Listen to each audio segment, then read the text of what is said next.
नमस्कार दोस्तों, आप सभी का स्वागत है हमारे YouTube चैनल सारांश ज्ञान में। आज हम सुनेंगे 5वें अध्याय का महात्म्य और श्रीमद् भागवत गीता का 5वां अध्याय। श्री भगवान कहते हैं, हे देवी, अब सब लोगों द्वारा सम्मानित 5वें अध्याय का महात्म्य संक्षेप में बतलाता हूँ, सावधान होकर सुनो। मध्य देश में कुरुपुत्सकुर नामक एक नगर था, जिसमें पिंगल नामक एक ब्राह्मण रहता था। वह वेद पाठी ब्राह्मणों के विख्यात वंश में, जो सर्वदा निष्कलंक था, उसमें उत्पन्न हुआ था।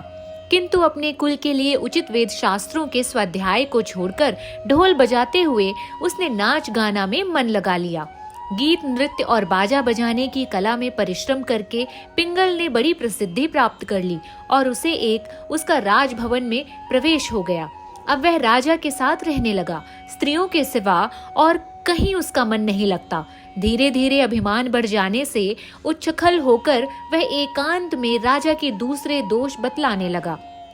पिंगल की एक स्त्री थी जिसका नाम था अरुणा।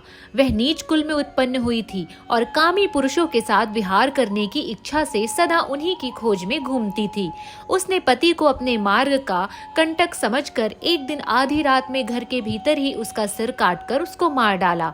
उसकी लाश को जमीन में गाड़ दिया। इस प्रकार प्राणों से वियुक्त होने पर वह यमलोक पहुंचा और भीषण नरकों का उपभोग करके निर्जन वन में गिद्ध हुआ। अरुणा भी भगंदर रोग से अपने सुंदर शरीर को त्याग कर घोर नरक भोगने के पश्चात उसी वन में शुकी हुई। एक दिन वह दाना चुगने की इच्छा से इधर उधर फुदक रही थी। इतने में ही उस गिद्ध ने पूर्व जन्म के बैर का स्मरण करके उसे अपने तीखे नखों से फाड़ डाला। शुकी घायल होकर पानी से भरी हुई मनुष्य की खोपड़ी में गिरी। गिद्ध पुनः उसकी ओर झपटा। इतने में जाल फैलाने वाले बहेलिये ने उसे भी बाड़ों का निशाना बनाया। उसकी पूर्व जन्म की पत्नी शुकी उस खोपड़ी के जल में डूबकर प्राण त्याग चुकी थी। फिर वह क्रूर पक्षी भी उसी में गिरकर डूब गया। तब यमराज के दूत उन दोनों को यमराज के लोक में ले आए। वहां अपने पूर्वकृत पाप कर्म को याद करके दोनों ही भयभीत हो गए। इसके पश्चात यमराज ने जब उसके घृणित कर्मों पर दृष्टिपात किया, तब उन्हें मालूम हुआ कि मृत्यु के समय अकस्मात खोपड़ी के जल में स्नान करने से इन दोनों का पाप नष्ट हो चुका है। तब उन्होंने उन दोनों को मनोवांछित लोक में जाने की आज्ञा दी। यह सुनकर अपने पाप को याद करते हुए वे दोनों बड़े विस्मय में पड़े और पास जाकर धर्मराज के चरणों में प्रणाम करके पूछने लगे, भगवान, हम दोनों ने पूर्व जन्म में अत्यंत घृणित पाप का संचय किया है, फिर हमें मनोवांछित लोकों में भेजने का क्या कारण है? कृपया बताइए। यमराज ने कहा, गंगा के किनारे वट नामक एक उत्तम ब्रह्मज्ञानी रहते थे। वे एकांतवासी, ममता रहित, शांत, विरक्त और किसी से भी द्वेष न रखने वाले थे। प्रतिदिन गीता के 5वें अध्याय का जाप करना उनका सदा का नियम था। 5वें अध्याय को श्रवण कर लेने पर महापापी पुरुष भी सनातन ब्रह्म का ज्ञान प्राप्त कर लेता है। उसी पुण्य के प्रभाव से शुद्ध चित्त होकर उन्होंने अपने शरीर का परित्याग किया। गीता के पाठ से जिनका शरीर निर्मल हो गया था, जो आत्मज्ञान प्राप्त कर चुके थे, उन्हीं महात्मा की खोपड़ी का जल पाकर तुम दोनों पवित्र हो गए। अतः अब तुम दोनों मनोवांछित लोकों में जाओ, क्योंकि गीता के 5वें अध्याय के महात्म्य से तुम दोनों शुद्ध हो चुके हो। श्री भगवान कहते हैं, सबके प्रति समान भाव रखने वाले धर्मराज के द्वारा इस प्रकार समझाए जाने पर दोनों बहुत प्रसन्न हुए और विमान में बैठकर वैकुंठ धाम को चले गए। आइए शुरू करते हैं 5वां अध्याय। अर्जुन कहते हैं, हे कृष्ण, आप कर्मों के संन्यास की और फिर कर्मयोग की प्रशंसा करते हैं। इसीलिए इन दोनों साधनों में से जो मेरे लिए भलीभांति निश्चित कल्याणकारक साधन हो, उसको कहिए। भगवान कहते हैं, कर्म संन्यास और कर्म योग ये दोनों ही परम कल्याण के करने वाले हैं, परंतु उन दोनों में भी कर्म संन्यास से कर्म योग साधन में सुगम होने से श्रेष्ठ है। हे अर्जुन, जो पुरुष किसी से द्वेष नहीं रखता और ना किसी की आकांक्षा करता है, वह कर्म योगी सदा सन्यासी ही समझने योग्य है, क्योंकि राग, द्वेष, द्वंद्वों से रहित पुरुष सुख पूर्वक संसार बंधन से मुक्त हो जाता है। उपर्युक्त संन्यास और कर्मयोग को मूर्ख लोग पृथक पृथक फल देने वाला कहते हैं, न कि पंडित जन, क्योंकि दोनों में से एक भी सम्यक प्रकार से स्थित पुरुष दोनों के फल स्वरूप परमात्मा को प्राप्त होता है। ज्ञान योगियों द्वारा जो परम धाम प्राप्त किया जाता है, कर्म योगियों द्वारा वही प्राप्त किया जाता है। इसीलिए जो पुरुष ज्ञान योग और कर्म योग को फल रूप में एक देखता है, वही यथार्थ देखता है। परंतु हे अर्जुन, कर्मयोग के बिना होने वाले संन्यास अर्थात मन, इंद्रिय और शरीर द्वारा होने वाले संपूर्ण कर्मों में कर्तापन का त्याग प्राप्त होना कठिन है और भगवत स्वरूप को मनन करने वाला कर्मयोगी परब्रह्म परमात्मा को शीघ्र ही प्राप्त हो जाता है। जिसका मन अपने वश में है, जो जितेंद्रिय और विशुद्धि अंतःकरण वाला तथा संपूर्ण प्राणियों का आत्म रूप परमात्मा ही जिसका आत्मा है, ऐसे कर्मयोगी कर्म करता हुआ भी लिप्त नहीं होता। तत्व को जानने वाला सांख्य योगी तो देखता हुआ, सुनता हुआ, स्पर्श करता हुआ, सूंघता हुआ, भोजन करता हुआ, गमन करता हुआ, सोता हुआ, श्वास लेता हुआ, बोलता हुआ, त्यागता हुआ, ग्रहण करता हुआ, आंखों को खोलता और मूंदता हुआ, सब इंद्रियां अपने अपने अर्थों में बरत रहती हैं। इस प्रकार समझकर निसंदेह ऐसा माने कि मैं कुछ भी नहीं करता हूँ। जो पुरुष सब कर्मों को परमात्मा में अर्पण करके और आसक्ति को त्याग कर कर्म करता है, वह पुरुष जल से कमल के पत्ते की भांति पाप से लिप्त नहीं होता है।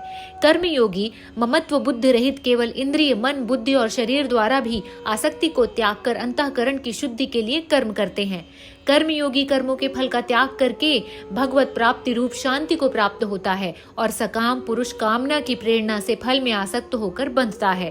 अंतःकरण जिसके वश में है, ऐसा सांख्य योग का आचरण करने वाला पुरुष न करता हुआ और न करवाता हुआ नव द्वारे वाले शरीर रूपी घर में सब कर्मों का मन से त्याग कर आनंद पूर्वक सच्चिदानंद घन परमात्मा के स्वरूप में निश्चित रहता है। परमेश्वर मनुष्यों के न तो कर्तापन की, न कर्मों की और न कर्म फल के संयोग की रचना करते हैं, किंतु स्वभाव ही बरत रहा है। सर्वव्यापी परमेश्वर भी न किसी के पाप कर्म को और न किसी के शुभ कर्म को ग्रहण करता है, किंतु अज्ञान के द्वारा ज्ञान ढका हुआ है, उसी से सब अज्ञानी मनुष्य मोहित हो रहे हैं। परंतु जिनका यह अज्ञान परमात्मा के तत्व ज्ञान द्वारा नष्ट कर दिया गया है, उनका वह प्रकाश सदृश उस सच्चिदानंद परमात्मा को प्रकाशित कर देता है। जिनका मन तद्रुप हो रहा है, जिनकी बुद्धि तद्रुप हो रही है और सच्चिदानंद घन परमात्मा में ही जिनका निरंतर एक ही भाव से स्थित है, ऐसे तत्परायण पुरुष ज्ञान के द्वारा पाप रहित होकर अपुनरावृत्ति को अर्थात परम गति को प्राप्त होते हैं। वे ज्ञानी जन विद्या और विनय युक्त ब्रह्मांड में तथा गौ, हाथी, कुत्ते और चांडाल में भी समदर्शी होते हैं। जिनका मन समभाव में स्थित है, उनके द्वारा इस जीवित अवस्था में ही संपूर्ण संसार जीत लिया गया है, क्योंकि सच्चिदानंद घन परमात्मा निर्दोष और सम है। इससे वे सच्चिदानंद घन परमात्मा में ही स्थित है। जो पुरुष प्रिय को प्राप्त होकर हर्षित नहीं हो और अप्रिय को प्राप्त हो उद्विग्न हो जाता है, वह स्थिर बुद्धि, संशय रहित ब्रह्मवेत्ता पुरुष सच्चिदानंद घन परमात्मा में एक ही भाव से नित्य स्थित है। बाहर के विषयों में आसक्ति रहित अंतःकरण वाला साधन आत्मा में जो ध्यान जनित सात्विक आनंद हो, उसको प्राप्त होता है। तदंतर वह सच्चिदानंद घन परम परमात्मा के ध्यान रूप योग में अभिन्न भाव से स्थित पुरुष अक्षय आनंद का अनुभव करता है।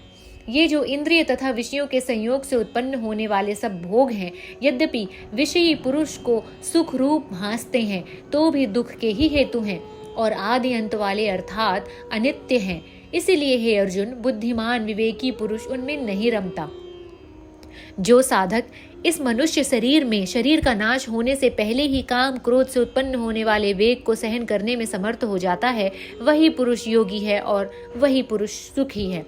जो पुरुष अंतरात्मा में ही सुख वाला है, आत्मा में ही रमण करने वाला तथा जो आत्मा में ही ज्ञान वाला है, वह सच्चिदानंद घन परमात्मा के साथ एक ही भाव को प्राप्त सांख्य योगी शांत ब्रह्म को प्राप्त होता है, जिसके सब पाप नष्ट हो गए हैं, जिनके सब संशय ज्ञान के द्वारा निवृत्त हो गए हैं, जो संपूर्ण प्राणियों के हित में रत है और जिसका जीता हुआ मन निश्चल भाव से परमात्मा में स्थित है, वे ब्रह्मवेत्ता पुरुष शांत ब्रह्म को प्राप्त होते हैं। काम क्रोध से रहित जीते हुए चित्त वाले पर ब्रह्म परमात्मा का साक्षात्कार किए हुए ज्ञानी पुरुषों के लिए सब ओर से शांत पर ब्रह्म परमात्मा ही परिपूर्ण होते हैं। बाहर के विषयों भोगों को न चिंतन करता हुआ बाहर ही निकालकर और दृष्टि की नेत्रों की दृष्टि को भ्रुकुटी के बीच में स्थित करके तथा नासिका में विचरण करने वाले प्राण और अपान वायु को सम करके जिनकी इंद्रियां, मन और बुद्धि जीती हुई हैं, ऐसा जो मोक्ष परायण मुनि इच्छा, भय और क्रोध से रहित हो गया है, वह सदा मुक्त होता है। मेरा भक्त मुझको सब यज्ञ और तपों का भोगने वाला, संपूर्ण लोकों के ईश्वरों का भी ईश्वर तथा संपूर्ण भूत प्राणियों का सुहृद अर्थात स्वार्थ रहित दयालु और प्रेम, ऐसा तत्व से जानकर शांति को प्राप्त होता है। इस प्रकार उपनिषद, ब्रह्म विद्या तथा योग शास्त्र रूप श्रीमद् भगवद गीता के श्री कृष्ण अर्जुन संवाद में कर्म संन्यास योग नामक 5वां अध्याय संपूर्ण होता है। दोस्तों, अगर आपको हमारा यह वीडियो पसंद आया है तो इसे लाइक कीजिए, शेयर कीजिए और हमारे चैनल सारांश ज्ञान को सब्सक्राइब जरूर करें। श्रीमद् भगवद गीता के 6वें अध्याय का श्रवण करने के लिए जुड़े रहिए हमारे चैनल सारांश ज्ञान के साथ।